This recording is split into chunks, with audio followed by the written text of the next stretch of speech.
Xo'sh, hammaga assalomu alaykum. Shardaradamiz bugun 27-oktyabr. Natijalarni endi xudo xolasa sekin sadokdan olib chiqamiz. Bu yerda Farruh akam, Sherzod akam meni korporativda ushalgan, ya'ni Sherzod Boilda ushalgan natijalarni namoyon etamiz.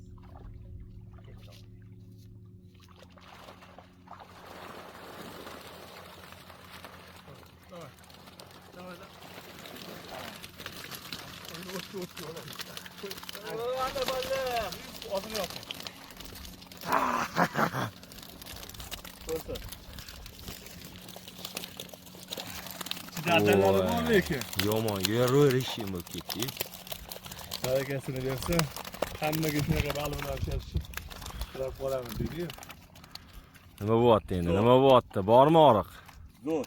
Xudo xolasa yaqin orada shu miksga yaxshi tushdi.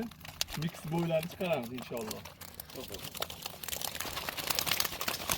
O'zlari kattalar ham bor. Olib keling, kattalari bor. Qoppa. Bo'ldi, sog' bo'ling. Qoppa. Krepas degan joylardamiz mana. Hurmatli tomoshabinlar, bizni kuzatishda davom eting. Albatta Sherzod Boilda siz ham xarid qiling baliq o'g'ga chiqishdan avval.